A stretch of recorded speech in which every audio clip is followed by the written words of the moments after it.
You're tuned into the Zelos podcast. I'm your host, Rocky Snyder, and this week I've got Allie Gilbert on the show with me. She is the queen of men's health, Silverback coaching, also a Perform Better presenter. But before we get underway, if you have a team, say physical therapists, chiropractors, athletic trainers, strength coaches, looking for continuing education for all of them, consider going to RockySnyder.com. We can set up continuing education workshops that'll cover all your team members. Meanwhile, go also to SatantaCollege.com. They've got programs of Masters of Science in Performance Coaching, as well as sports injury and return to performance management. Heck, they've got programs for applied sports biomechanics and movement science, as well as applied sport and exercise psychology. And remember, just go to SatantaCollege.com. You can put in RS10 and get 10% off tuition today. And while you're online, hit the NSCA's website and cast your vote today. Elections are in process. Also, click subscribe and enjoy the show. I just got a haircut recently, and lo and behold, I have a silverback. I had no idea. I can never see it in the mirror, but I guess I'm officially. What officially makes you a silverback, by the way? I would say, just being jacked with like that V taper that they have. Excellent. I don't have to walk on my knuckles, but I do. But that's not required. I mean, you can, whatever. Yeah. Listen, we're very kinky, so whatever somebody wants to do, we're totally in support of that. Right on. And are you familiar with the APE index? Do you know what that refers to? Is my wingspan versus my height? Yeah. I have a very formidable APE index. I'm definitely simian. Yeah, paddler in my case. Those things back there. Yeah, I'm small but mighty. So I'm kind of like more orangutan or spider monkey than silverback, but that's okay. So we're just jumping right in. I'm going to throw in some intros later, but give me the super heroine origin story. Like, how did you get to be doing what you're doing? So when I graduated from Springfield in 2003, and oh my gosh, another Springfield College alum. Unbelievable. It's like, I swear, everybody I have here that has made their way up the ranks of strength conditioning and so on, all roads lead back to Springfield. So sorry, I interrupted. When did you finish there? It's 2003. Wow. Long time ago. Compared to some, but maybe not others. 2003, Springfield. Nice. So, yeah. Exercise science, everybody wants to train athletes, and you realize that doesn't really make you a lot of money. And so I was like, all right, well, I'm going to work at a commercial gym in my hometown of Greenwich, Connecticut. And I started working with a lot of guys that played golf. And I was like, I don't know anything about golf. I played soccer at Springfield. So I was like, let's learn about golf. So researched that, found the Titleist Performance Institute, went all in on that, and became the golf fitness person in Greenwich. And that brought me all men as a clientele. And I quickly realized that the conversation would shift from how do I hit the ball farther to how do I get abs and how do I have more energy and nutrition and all that stuff. And then it kind of segued into hormones. And I just realized that nobody really has captured that niche. Like, there's a lot of women's health people, a lot of women's health, everything, but like no one's taking care of the guys. So I was like, okay, there is something here. So I basically learned as much as I could about men's health, testosterone, men's physiology, everything that makes men operate as guys. So being very bro-like and a tomboy growing up, it was very easy for me to relate to guys. I feel they're very easy to coach, and that just became my thing. And then Alan Cosgrove nicknamed me the Queen of Men's Health. And so that's how we landed. Perfect.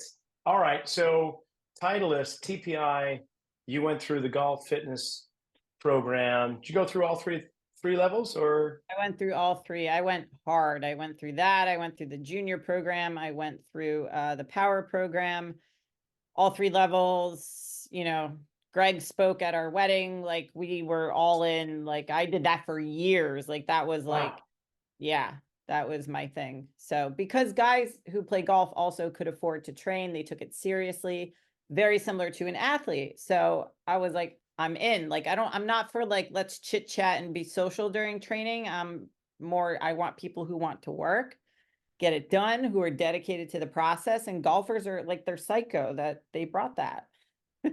Okay, well, maybe you obviously had a different experience and different approach than I did. After I went through TPI as well, I didn't go, as deep as you went, but through the fitness program and all that. And I come back and I think this is going to be great. I'm going to get all these golfers coming in here. I went and did classes or teaching training sessions up on the course here in Santa Cruz, very prestigious Pasatiempo, designed by the same golf architect that did Augusta, and I thought this is going to be great. And I get a golfer in here, I improve his drive, his short game is like bulletproof, and I'm just waiting for these referrals. He's like, oh, so just tell your friends. He says, are you kidding me?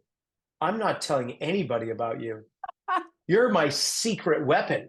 I'm like, well, what the hell is that all about? So how did you get past that? Because I sure as heck know that you've trained some amazing older golfers and probably some PGAers, but they spread the word. Like, how did that happen? What I did, I literally went to, so Greenwich has 9 golf clubs alone in the town. So there's a lot to go around, but also we were right on the edge of New York. So we had the entire Met section also. So I literally went to all the clubs and made friends. This was before it was really, really big. So I made friends with all the pros, assistant pros, whoever, and bartered. Like when people were like, who do you take lessons from? I'm like, no, the question is who I didn't take lessons from, because it was everybody. So I basically bartered with a lot of them for lessons and then training, and then built a relationship from there. And then one of the training companies that I worked for invested in a K-Vest. So we had technology, and I think that was also a draw. And just bringing golf performance with the technology, with the nutrition, with the hormone optimization, that was something more unique in our area. So there were other golf fitness professionals, but I think also, like, I was on social media very, very much. And I mean, I went to the PGA show. I had Titleist reps as clients. Like we had a lot of like big timers in that area, which I think helped. And then the company I worked for did a lot of marketing, and then being on the Golf Digest list, like I think that just helped catapult everything. Because guys would say similar, like, you're my secret, but it couldn't really be a secret because they just felt like they had to share. And maybe they shared with people who had a way higher handicap than them and would maybe never touch them. So I don't know. And maybe being a female in the way that I operate was unique, where I'm just like, no bullshit. And, I was professional, but also like unprofessional, and not like in an inappropriate sexual way, but more just I would curse, and like they appreciated that. And so it was, I don't know, I just had fun with it, and it was cool. I mean, I still kind of keep one foot in that world and keep in touch with a lot of people. And I do train some golfers, or we do have golfers on our client roster. So it's still something that we're involved with.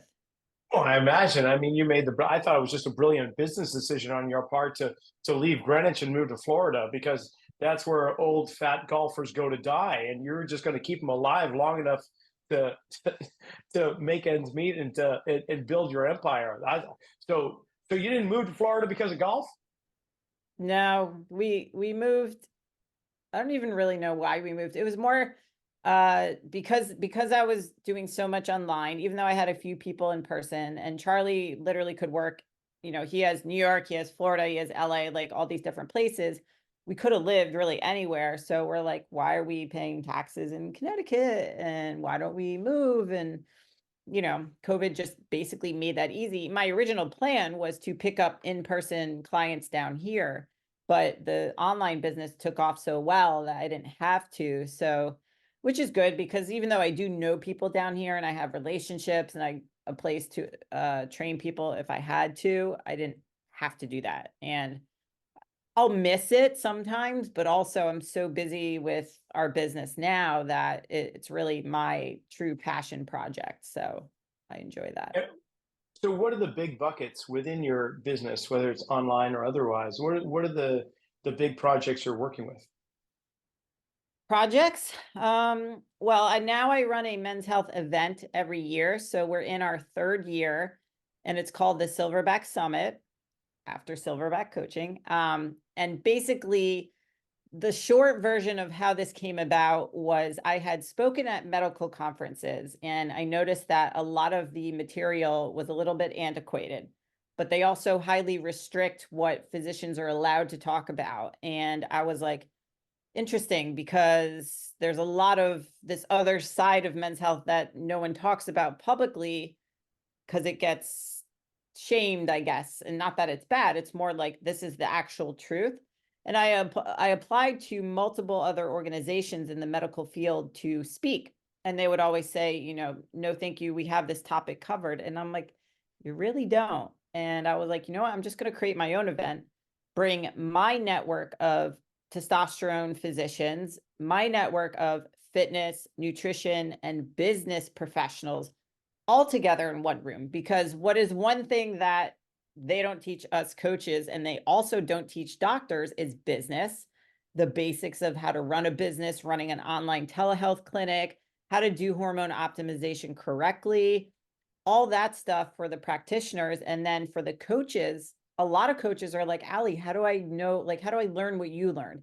How do I do what you do? I'm like, spend like 20 years studying men's health and podcasts and attend medical conferences, or you could just come to my event and learn everything from the people that I've been mentoring under for the past like 8 to 10 years. So that's what I created. And I wanted to put my own flair on it, because medical conferences are so boring. Like, they're super stuffy and stiff, and everyone like hugs the podium when they speak, and there's no like fun. And I'm very unfiltered, and you know, my candor is much different. So I wanted people to have fun and be able to just let loose and basically create a party that you learn things at. And that's what Silverback is. So we're doing that this year in Phoenix in November. So I'm pumped for that, because we grew from like 40 guys the first year to now we're expecting 300. So it's pretty cool.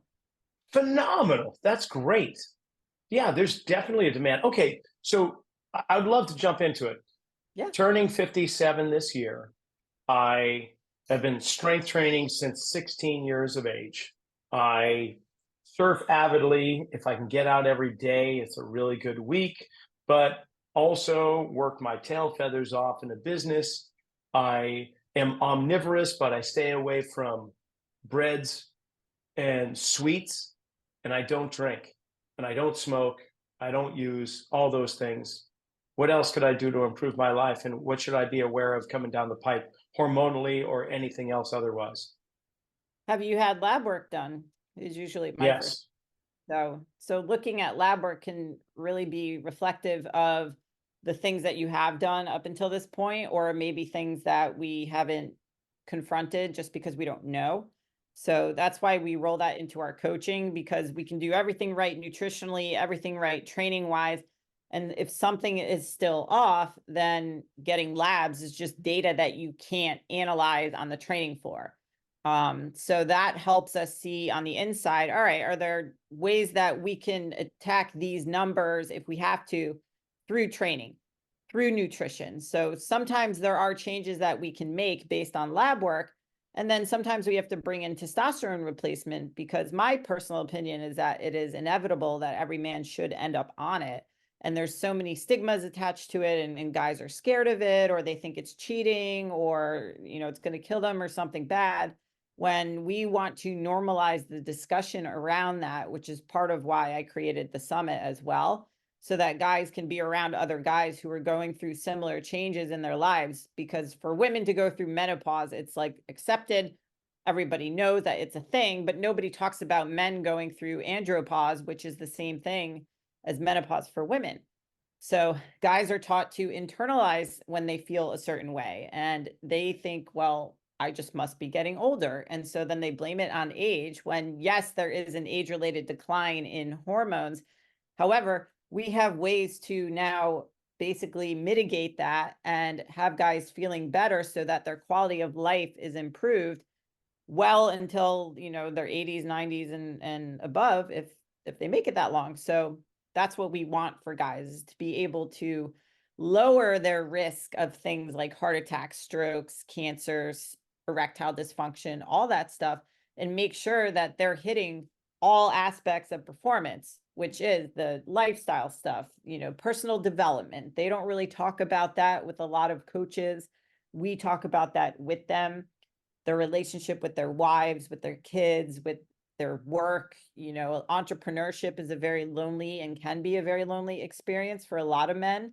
They don't talk about that. A lot of guys don't even have close friends that they can confide in when they're suffering through stuff. So that's partly why we want to be the sounding board for that, to help them get through that. So it's not just, here's your training program and go eat this. It's literally like, we will take care of everything to make sure that you are on the best path to live an optimal quality of life. So Wow. Okay.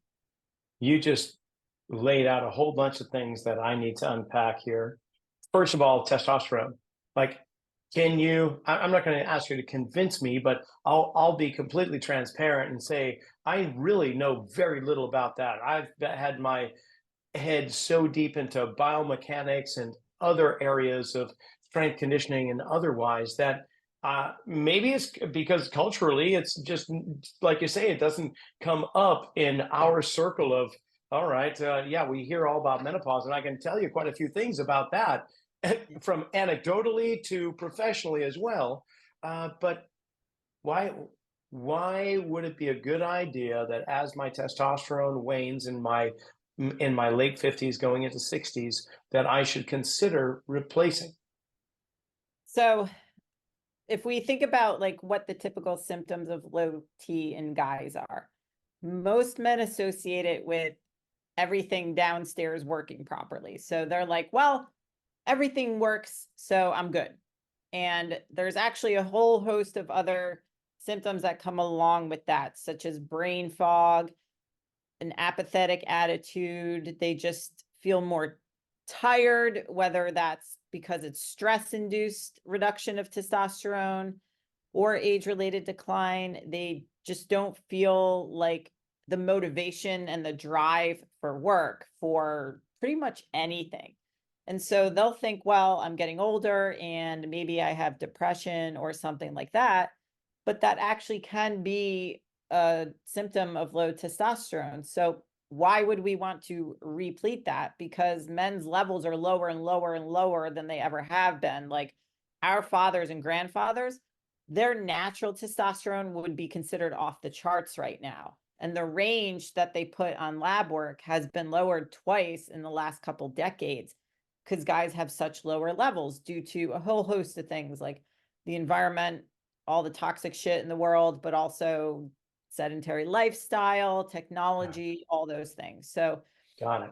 bring all of that together, then yes, there is, you know, men are showing up with lower and lower levels. Problem is they go to like, you know, maybe a GP will run testosterone and they'll be in this arbitrary range and they'll say, well, you're good, don't worry. Or I've heard such ridiculous stuff like, Rocky, you look really fit, you don't need to test your testosterone. Or I've had friends who've been told, well, you have a beard, you don't need to test it. And I'm just like, how is this indicative of anything having to do with what's on the inside? Like, you really don't know until you test it. So just because you test it doesn't mean that you're going to be a candidate based off these arbitrary numbers. It also is subjective. So if you have symptoms and you still fall in this arbitrary range, you may be a candidate for testosterone replacement.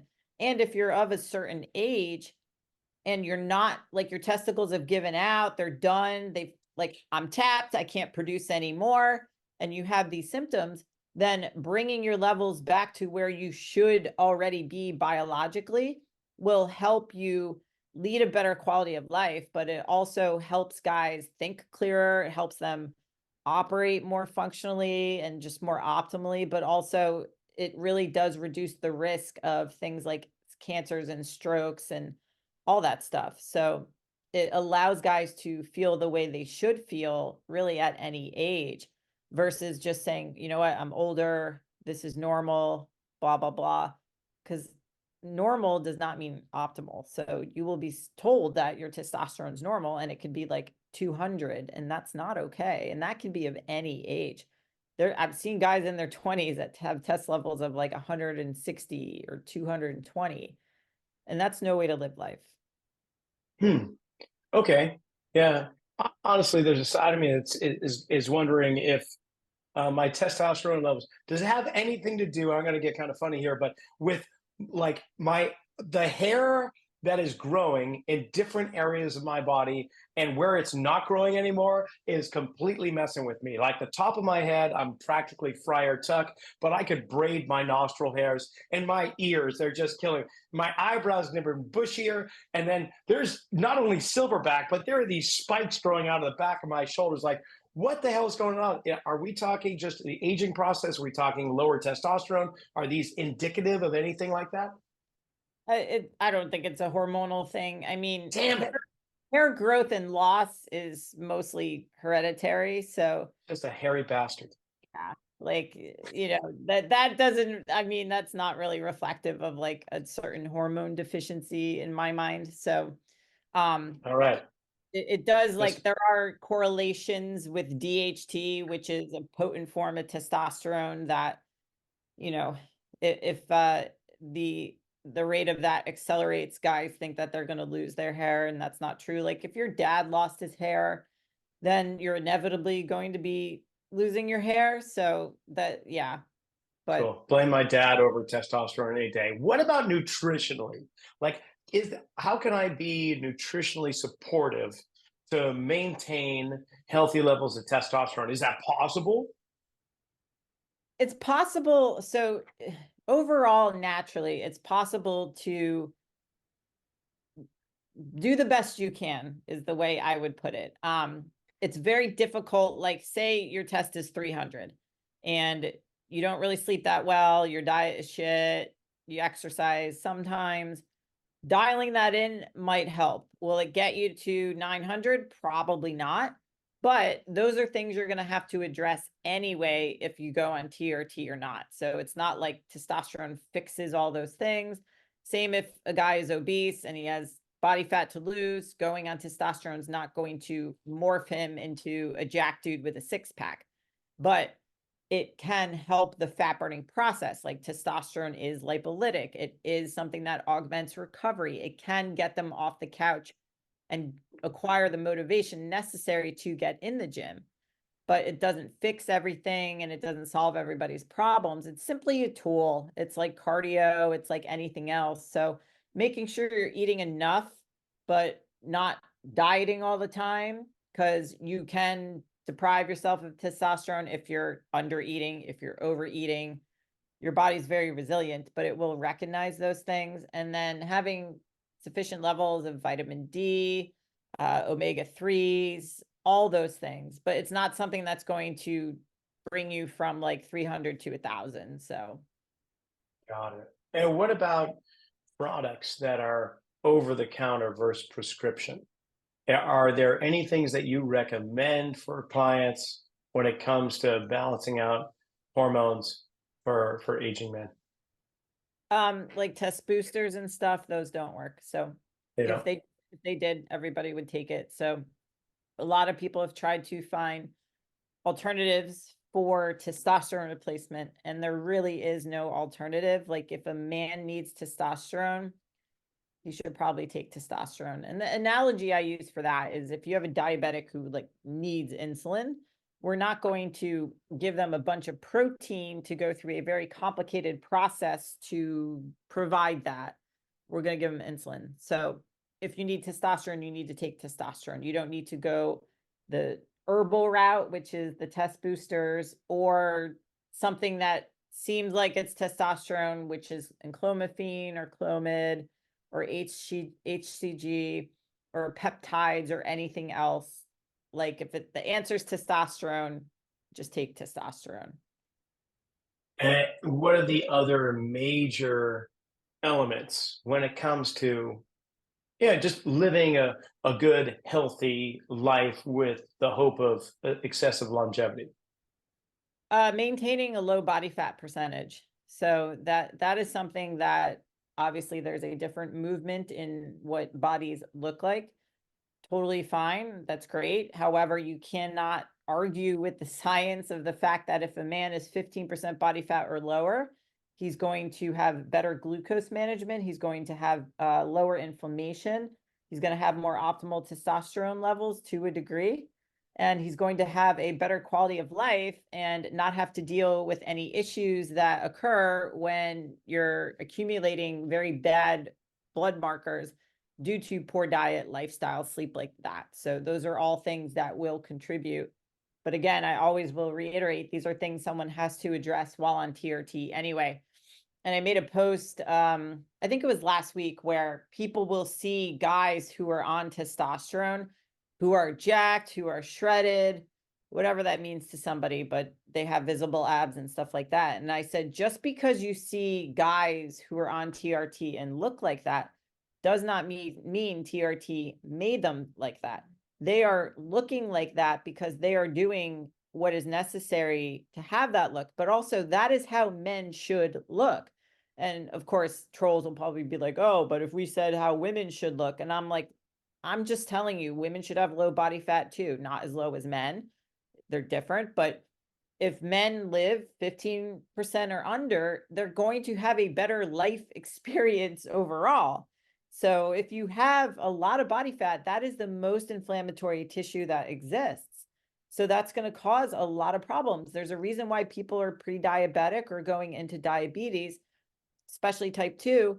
Type 2 is completely reversible. Men don't really know that. They just get put on a lot of medications and told to live their life, when in fact, actually TRT is one of the best things for type 2 diabetes, in conjunction with addressing diet and exercise and all that stuff. So it's always going to come back to the type of lifestyle somebody lives, but there literally is no other substitute for hard work, nutrition, exercise, all of that. It's just when you bring testosterone into that mix, it makes things a lot better for guys because they're already doing what's necessary to have that look, have that drive, operate functionally as a man, optimally as a man.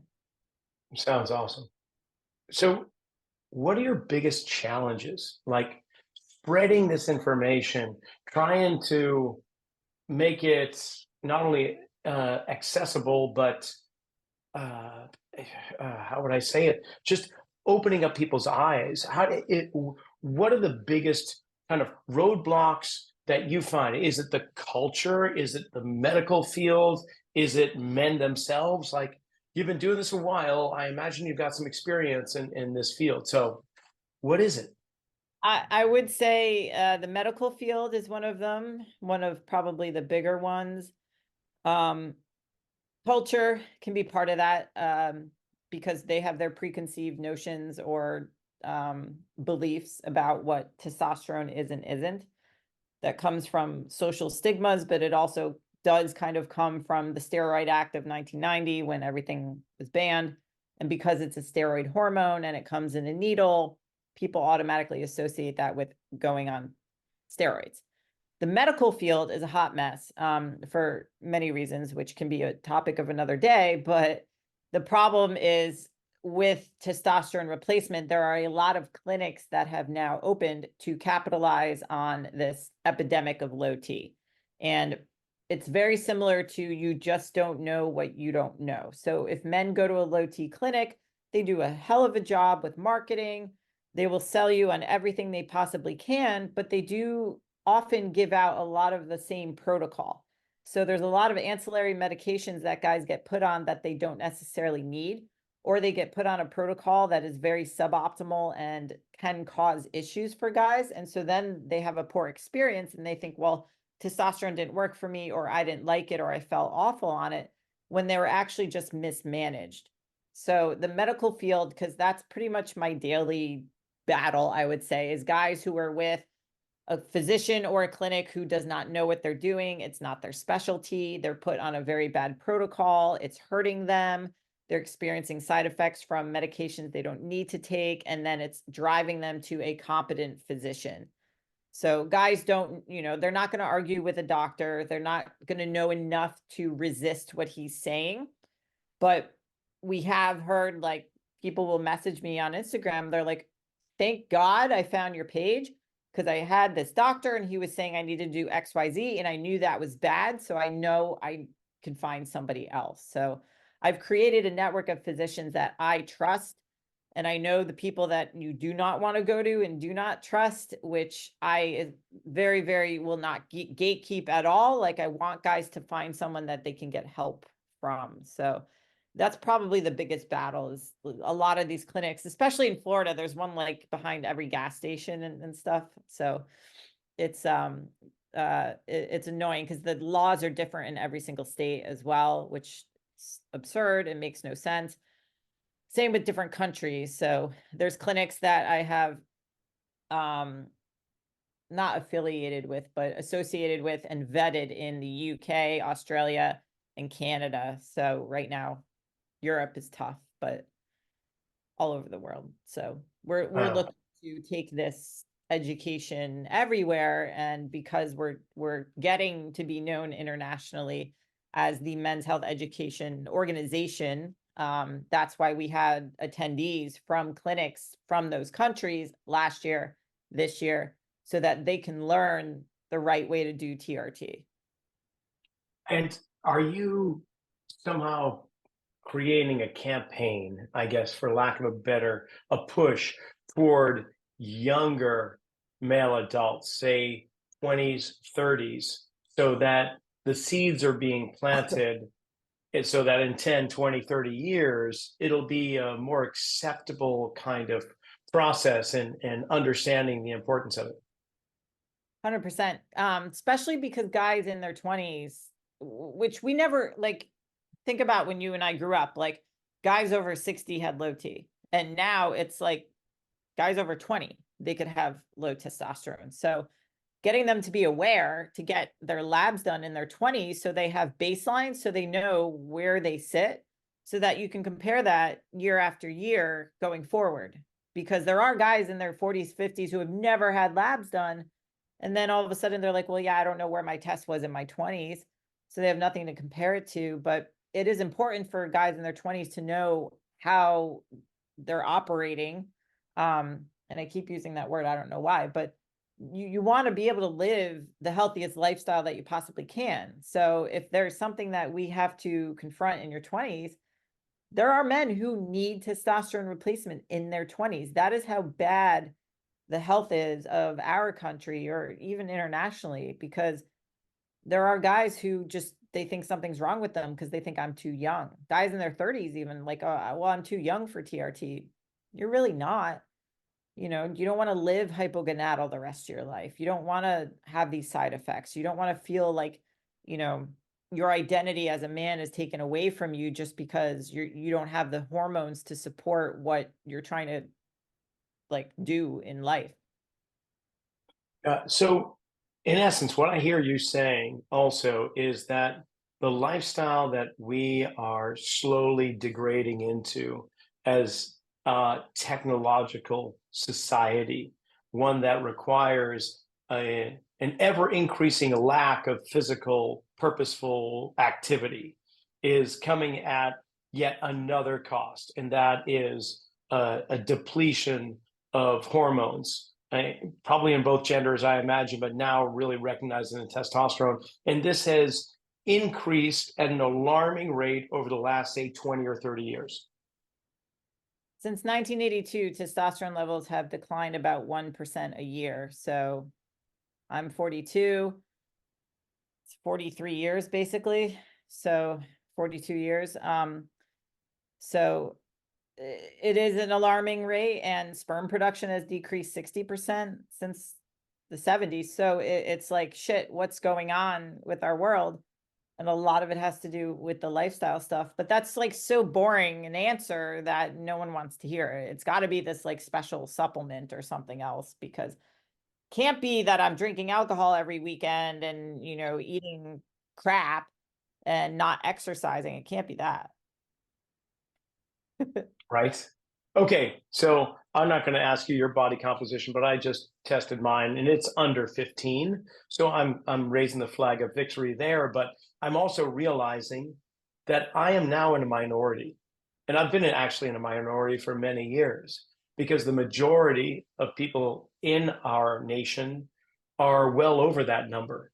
And therefore, it becomes kind of like the saying, a million Elvis fans can't be wrong, right?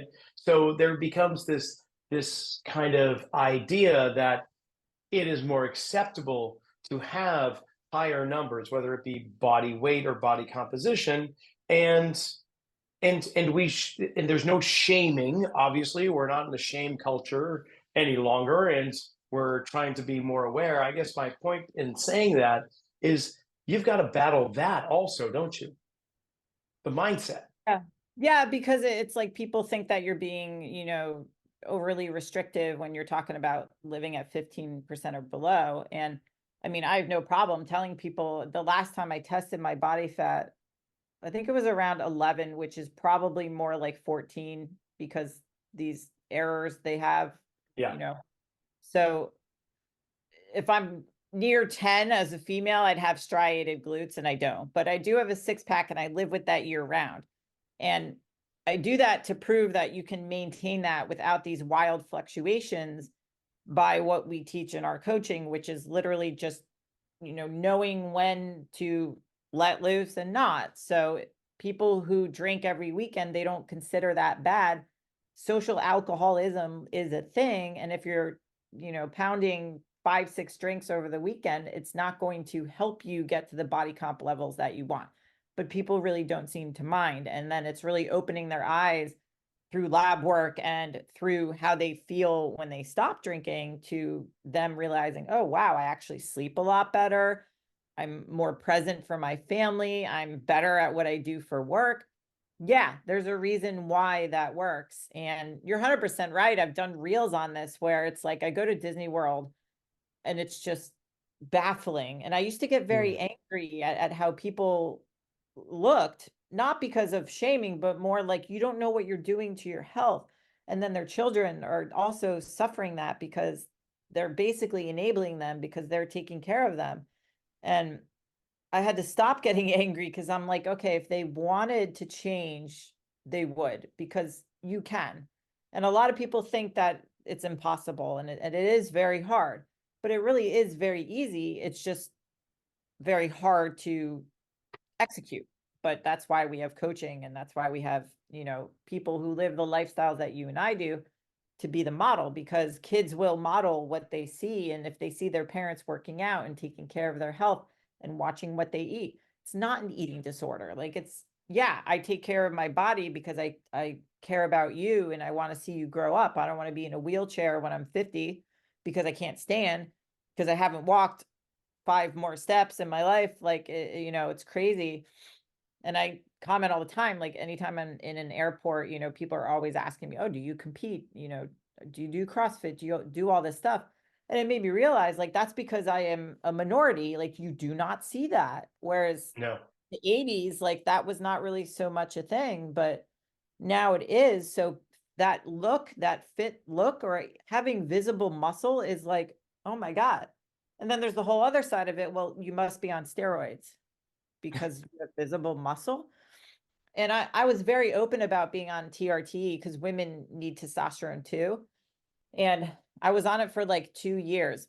And last year, I think I traveled like maybe 30, 40 weeks. It was crazy.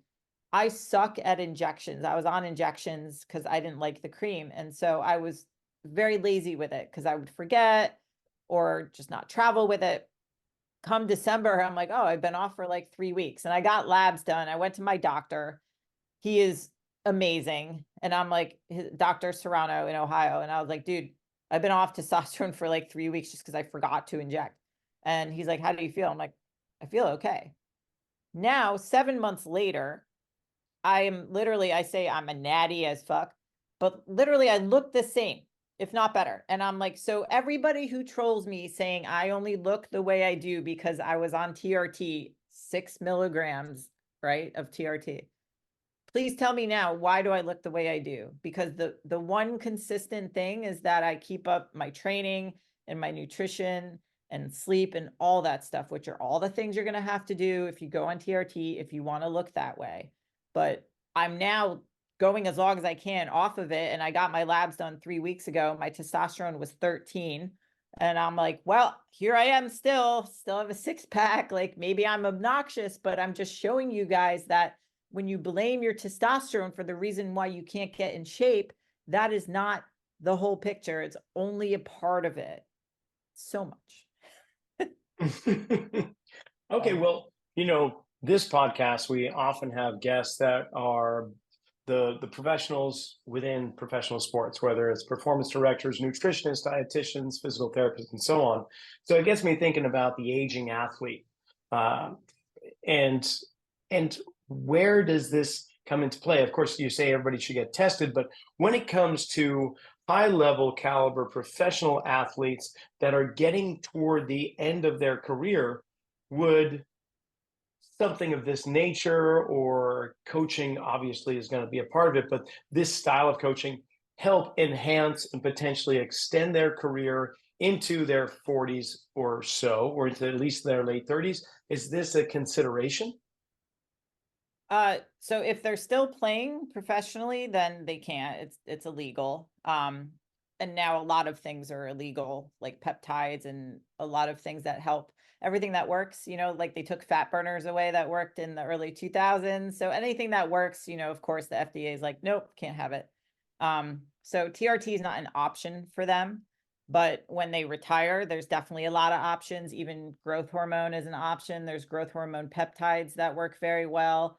Testosterone is a great thing to augment recovery for retired athletes. I mean, we have a guy, he's 64, he still plays ice hockey, he runs 10Ks. Like we have guys that are just absolute weapons in their 60s that have 6-packs and stuff like that, because also they live the lifestyle. So they've been athletic their entire life. I mean, other than working around fucked up shoulders and, older injuries, which is easy to work around if you have intelligent coaching, they do feel that the fact that they're like, oh, I take my recovery seriously, and now I'm actually addressing my messed up sleep and my hormones and stuff like that. You could do whatever you want for as long as you want. Same with the golfers too, but golfers, like, they don't have as many issues as guys who maybe played football or other sports that are a little bit more physical. Yeah, I can definitely see that. So the love affair you have with the FDA is almost palpable.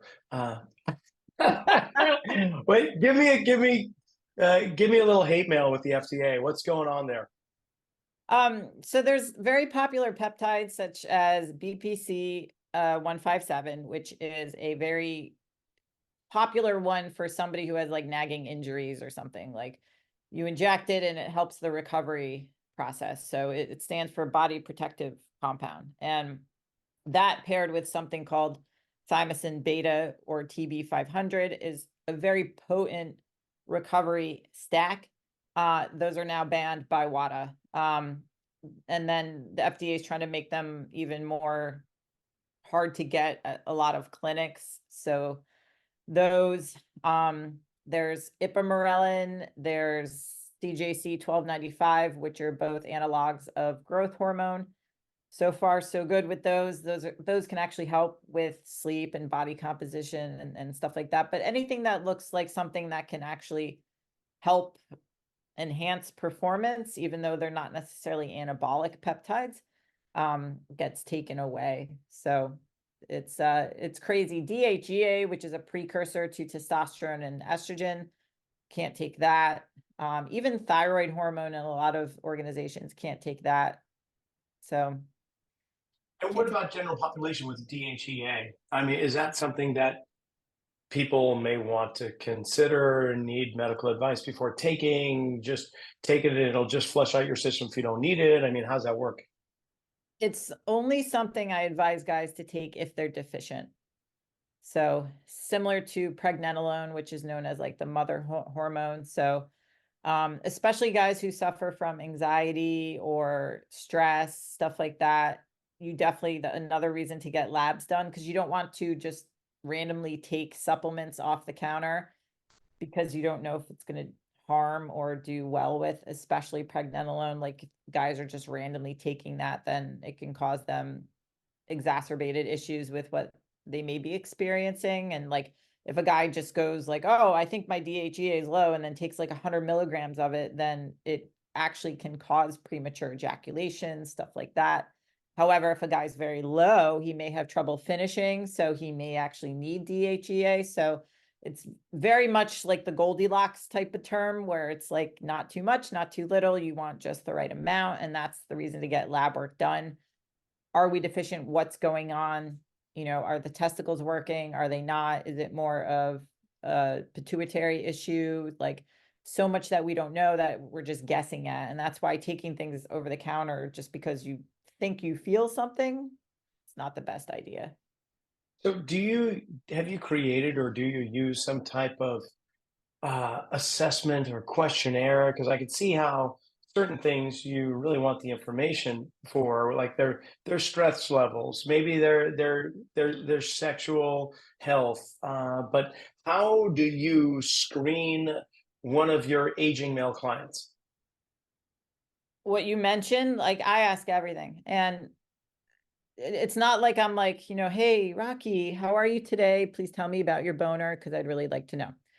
Most guys, when they come to us, they know what they're getting into, because that's how I operate on social media. I'm like the same in person as you see me on social. I tell everyone TMI does not exist in my world. So guys feel comfortable opening up. So I ask them about their sexual health. I ask if they have experienced any ED, if they suffer from anything having to do with that, how their relationships are, friends, work, with their spouse, all these things. I treat it like HIPAA. It does not get spread anywhere. It doesn't get posted on Twitter. Because we do need to know this, because a lot of guys have never been asked this, number one, and won't really offer that information unless they're asked, because either they don't know that that actually is important, or it's a pride thing. Like, you know, why should I tell her all these issues when I don't know if that's a thing. So we do ask everything. We ask about their sex drive, how consistent it is, their history with their diet. So what diets have you tried? What do you feel worked in the past? Same with training approaches, same with supplements, medications, any lab work that they had done previously. Do we need to get more? Where are we going with this? Like I've changed it a million times because I want it to be as thorough as possible. So I even asked them their favorite car, because I like cars. So Okay, then based on the results of all that information, does that help you design a strength conditioning program? Because obviously, you know, you do fitness assessments and things of that nature to kind of help out, but does that give you more insight as to, hey, we need to ramp up this guy's cardio? No, he needs more strength training. He definitely needs more meditative, restorative stuff. I mean, does it help in planning that out? it does, in combination with the labs too, because the labs will tell me if you're stressed, even if you don't. Additional markers of that can be your resting heart rate, your blood pressure as well. Because someone can say, I don't really feel stressed. And I'm like, you're lying, because your resting heart rate is 82 and your blood pressure is 190 over 95. So kind of have an issue there. That alone says we need to stay away from the heavy neurologically taxing work, and not go on things like leg press, which will jack your blood pressure to like 300 over 200, and probably need to err on the side of more aerobic work, which is what most guys avoid.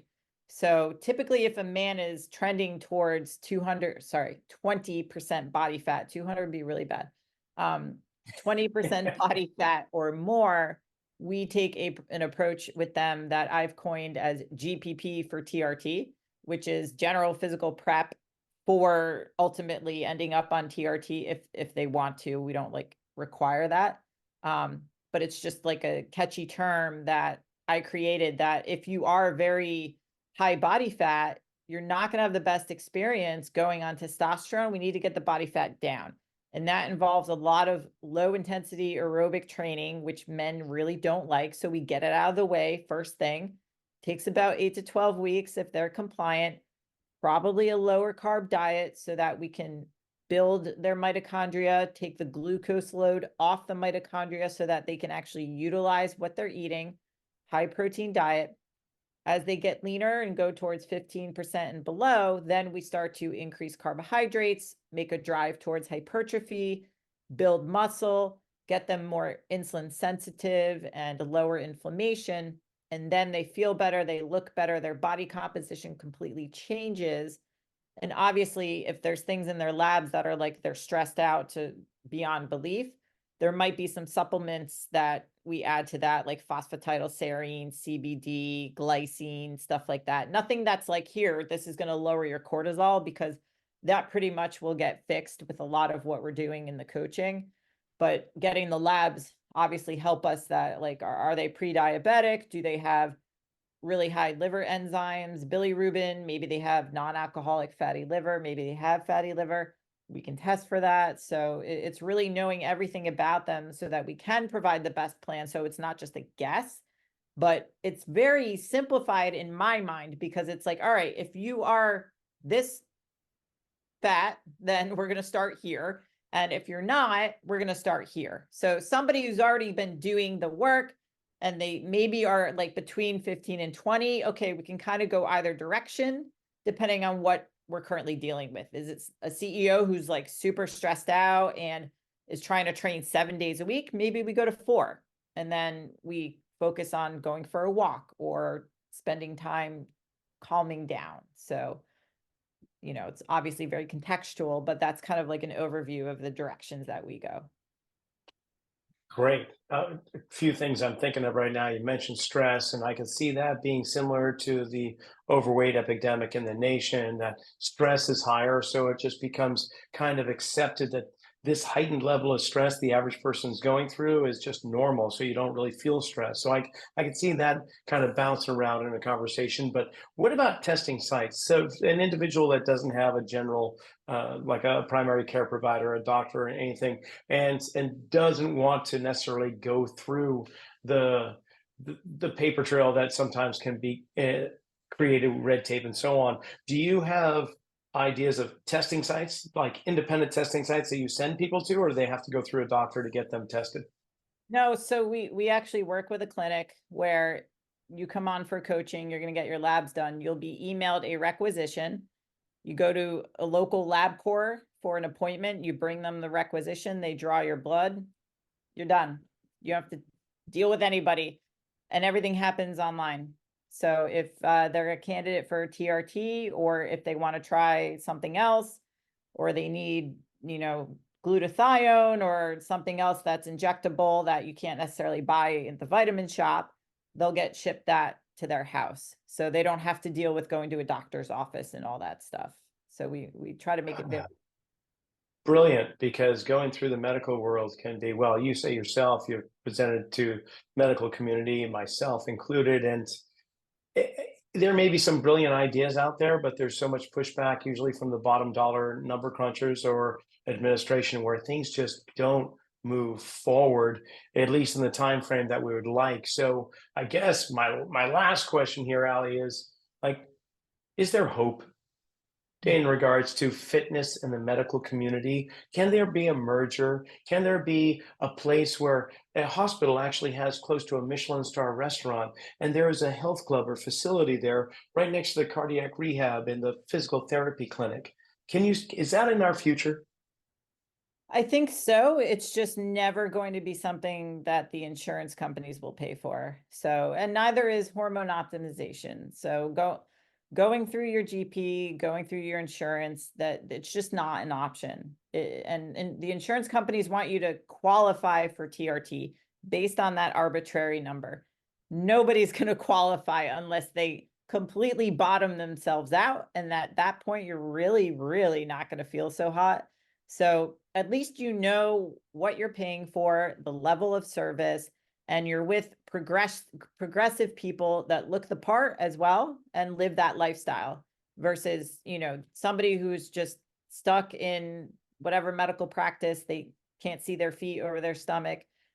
No hate to them at all. Like, GPs are great. We need them for a lot of things. Doctors are great.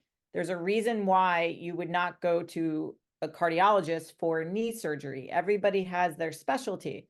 So you want to deal with somebody who is learned and done all the continuing education for hormone optimization. No different than training, right? So I learned a lot at Springfield with exercise science, but I did not learn enough to know for what I do now. So everything that I learned, I had to seek out, and the mentorships that I've done, all of that stuff is self-education. And that is really what you want to look for in people who are dealing with hormone optimization. They're doing this all day, every day. It's not like a side hustle, or it's not a 2-day course that they just dabbed in and kind of learned a thing or two. It's people who are actually in the trenches with men day in, day out. They see the trends in labs. They see what's happening with people who are actually healthy, but want to get to the next level, or they know something's off and they've been told 42 different things. And maybe they think they have the best doctor, the best this, and they're probably very good people, but they may not be the right person for that area of your life. Well, that's good insight.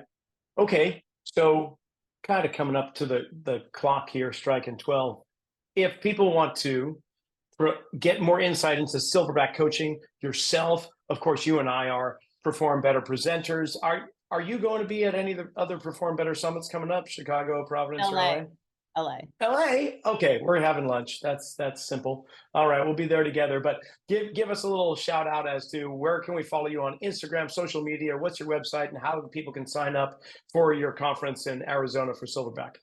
So literally, Instagram is where I live. I answer all my own DMs. So you can find me at the Ali Gilbert, ALI. Slide in the DMs. Don't be shy. And then for Silverback Summit, silverbacksummit.com. That's where you can find all the information on tickets for that.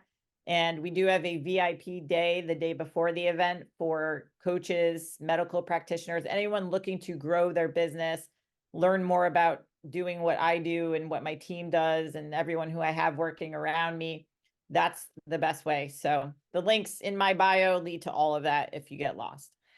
Well, then I'll put the links in the description below the podcast too, so people can find out. So, well, stoked. Okay. And this has been great. I'm looking forward to LA even more, knowing that you're going to be there. That's August 1st to the 3rd, Los Angeles, performbetter.com. I mean, I've just been loving it. I've been going for years and years, and now for the last 5 years or so, I've been presenting with you and Charlie and the rest of the gang, and it sure is a great group of people. Very open, very approachable, and you've been doing it for a while, haven't you? Yeah, since 2017, and they give us 75 minutes, so it's literally 75 minutes of me going off about everything that we talked about today, but more in depth, probably. Yeah.